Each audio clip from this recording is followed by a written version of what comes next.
ግን ተሰርቻለሁ እኮ ሰርጀሪ። በሐሜት ደረጃ ስምሽ ይነሳል ከትዳር ጋር በተገናኘ። በሀገራችን የኪነ ጥበብ ኢንዱስትሪ መነጋገሪ ከሆኑና ሁልጊዜ ውዝግብ ውስጥ ከሚከቱን አርቲስቶች መካከል ብሩክታዊት ሽመልስ አንዷ ናት። አሁንም በድጋሚ በሚዲያ በአነጋጋሪ ንግግሮቿ ተመልሳለች። በተለይም ደግሞ ከቀድሞው ከአዲስ አበባ ከንቲባ ከታከለ ኡማ ጋራ ድብቅ የፍቅር ግንኙነት እንዳላት ስሟ እየጠፋ ነበረ። በሐሜትም ደረጃ ስሟ እየተነሳ ነበረ። ብሩክታዊትም በዚህ ጉዳዮች ላይ አግበስብሳ ብታልፈም ይህ ጉዳይ ከገዛ ጓደኛዋ ዘንድ ሰምተናል። እውነት ወይስ ተራ አሉባልታ የሚለውን የምናደርሳችሁ ይሆናል። እንደሚታወቀው በአሁኑ አብዛኞቹ ሴት አርቲስቶች ልክ እንደሱስ ለውበት በሚል አዘውትረው የሚጠቀሙት ሰውነታቸውን ሰርጀሪ ማሰራትም እንደሆነ ከዚህ ቀደም በሰራናላችሁ ቪዲዮ ተናግረን ነበር። አብዛኞቹ አርቲስቶች ቢክዱትም በስተመጨረሻ ግን ተዋናይት ብሩክታዊት አምናለች። የትኛውን የሰውነት ክፍሏን የተሰራችው ለሚለው በዝርዝር እናደርሳቸዋለን። ልደቷን ዱባይ ወይም ደግሞ ሲሼልስ የምታከብረው ይህች አርቲስት እንደዚህ የሚያንደላቅቃት ከትወና በተጨማሪ ኦንላይን ቢዝነስ እንደምትሰራ ገልጻለች። ለመሆኑ ቢዝነስ ስትል የምትገልጸውና አብዛኞቹ ሴት አርቲስቶች ሀብታም ያደረገው የኦንላይን ስራ ምንድነው? ይህንንም ተመልክተን እንመለሳለን። ስለ ብሩክታዊት በርካታ ያልተሰሙ መረጃዎችን ይዘንላችሁ እንመጣለን። ቪዲዮውን እስከ መጨረሻው ድረስ ተከታተሉ። ሰብስክራይብ እንዲሁም ቪዲዮ ላይክ በማድረግ ጀምሩ ስንል በቀጥታ ወደ ቪዲዮ እናልፋለን። የተራበውና የጠገበችው አርቲስት ሁለት የተለያየ ዓለም። ተዋናይ ዳንኤል አሸናፊ ዳኒ ቲሞና ተዋናይት ብሩክታዊት ሽመልስ በተከታታይ ሰይፉ ሾው ላይ በቀረቡበት መድረክ ላይ በአንድ ሙያ ውስጥ ሁለት ለየቅል የሆኑ ነገሮችን አስመልክተውናል። አንዱ እድሜውን የሰጠው ሙያ ምንም ባይጠቅመው ራበኝ ይላል። ሌላው ደግሞ ልደቱን ዱባይና ሲሼልስ ሲያከብር ላይ የተመልካች የተለያየ ሙያ ውስጥ ያሉ ይመስላል። እውነታው ግን ይሄ ነው። ሁለቱም አርቲስቶች ናቸው።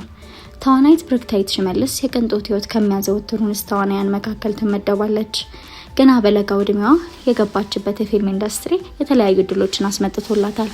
አሁን ግን በፊልሙ ካየናት ረዘም ያለ ጊዜ ሆኗታል። ዳኒ ጢሞ ግን ለዚህ ሙያ ሰጥቷል። አሁን ከፊልሙም ሆነ ከቲያትሩ ጠፍቷል። ለምን ጠፋ ብንለው ራበኝ። ደግመንም ብንጠይቀው መልሱ ይሄ ነው፣ ይርባል። ለእያንዳንዱ የስሜት ማዕበል ቆርቆሮ አውጥቶና አውርዶ የሚያናወጥ ድንቅ ተዋናይ ዛሬ ራበው። እንደነ ብሩክታዊት ያሉ በመቶ ሺዎች የሚቆጠር ገንዘብ አውጥተው ውስኪ እየደፉ ሲዝናኑ ገንዘብና ዝና ሳይሆን በውስጡ ያለው የጥበብ ፍቅር እንዲናገር የሚያደርገው የትወናው ንጉስ ዛሬ ራበው።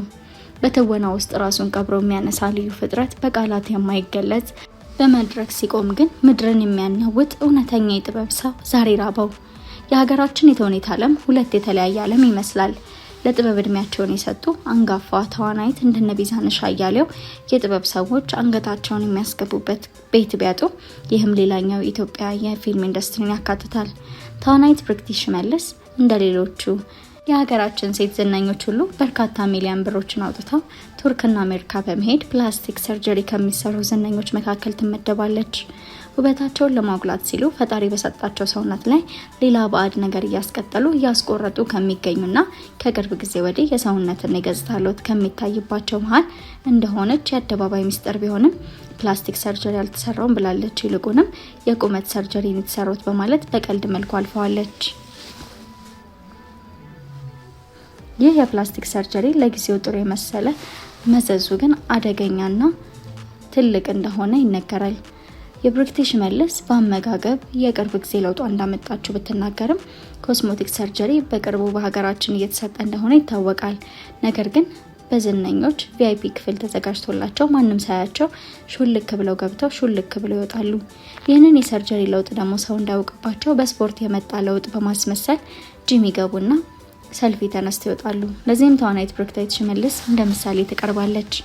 ሌላው ተዋናይት ብሩክታዊት ከቀድሞ የአዲስ አበባ ከንቲባ ኢንጂነር ታከለ ኡማ ጋር ድብቅ የፍቅር ግንኙነት እንዳላቸውና ይህ ባለስልጣን እንደሚያኖራት በስፋት ይነገራል።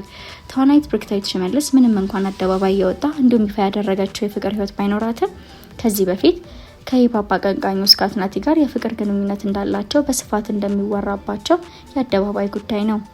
በተመሳሳይ ከአንድ ዲያስፖራ ጋርም በሶሻል ሚዲያ በነበራት ጉዳይ በመተታወስም ከቀድሞ አዲስ አበባ ከንቲባ ጋር አሁን ላይ አየሩን የተቆጣጠረ ሆኗል።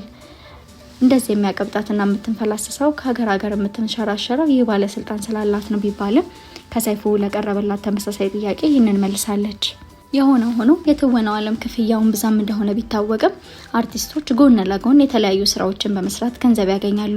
ተዋናይት ብሩክታይትም ከትወናው በተጨማሪ ኦንላይን ቢዝነስ እንደምትሰራ ገልጻለች። ይህ ኦንላይን ቢዝነስ ምን እንደሆነ ባይታወቅም በርካቶች የራሳቸውን ቅምጥ እያስቀመጡ ይገኛሉ። ብዙ የጥበብ ሰዎችንም በማፍራት የምትታወቀው በውቧ ሐዋሳ ከተማ ተወልዳ ያደገችው ተዋናይት ብሩክታይት ሽመልስ በሀገራችን ካሉ ዝነኛ ወጣት ሴት ተዋናያን መካከል አንዷ ናት። ወደ ዝነኝነቱ ከመውጣቷ እድሜ 17 ነው በማለት መነጋገሪያ መሆን የጀመረችው ብሩክታይት ካላት የቁመትና ተክለሰውነት በጊዜው የ17 ዓመት ልጅ የማትመስል ስትሆን በብዙ ያስተቻትም ጉዳይ ነበር።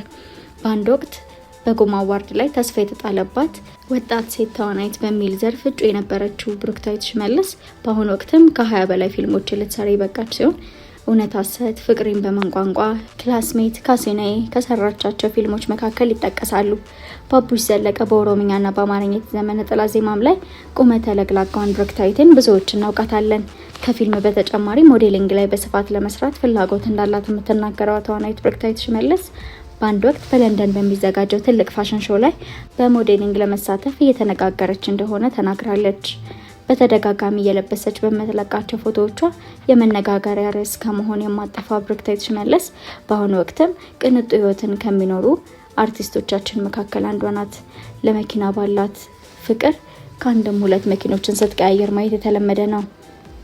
አነጋጋሪነቷ ያየለው ብሩክታይት ሽመልስ በአንድ ፊልም ላይ ትወናው እውነት እንዲመስል ተፈልጎ አሊያም ደግሞ በዳይሬክተሩ አስገዳጅነት ይሁን በማይታወቅ ሁኔታ ከንፈር ለከንፈር ስትሳሳም የሚያሳይ ቪዲዮ ወጥቶ ብዙ ትችቶችን ልታሳይ ወዳለች።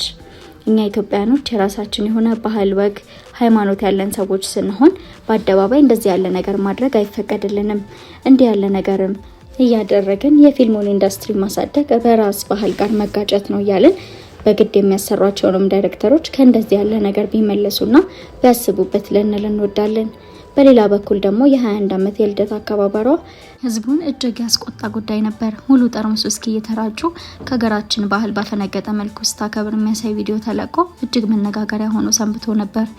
እንዴት ድሃ በሞላበት ሀገር ሰው የዕለት ጉርሱን ለማግኘት በተቸገረበት ጊዜ በመቶ ሺዎች በሚቆጠር ገንዘብ እንዲህ ያለ ነገር ትፈጽማለች በማለት በማህበራዊ ሚዲያ ሲተቿት ተስተውሏል።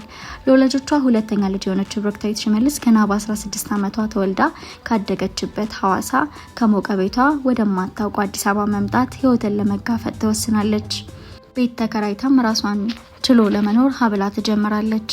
ከሀገራችን ታላቅ ተከፋይ ከሆኑት መካከል ብትመደብም ያሳለፈችው ጣውረድ እንዲሁም ደግሞ ቀጣይ ወደ ጥበብ ዓለም ለሚመጡ ሰዎች ተስፋ ትሆናለች ተብሎ ይታሰባል። ፌስቡክ መጠቀም ያቆመችው ብሩክታይት በኢንስታግራም ከ1 ሚሊዮን በላይ ተከታዮችን ልታፈራ በቅታለች። ሁላችንም ሚዲያ ላይ የምናደርገውን ነገር በጥንቃቄ እናድርግ እያለን የዛሬውን ቪዲዮ እዚህ ላይ አበቃን። በቀጣይ በሌላ አሪፍ ቪዲዮ እስከምንገናኝ ድረስ ሰላም ቆዩ።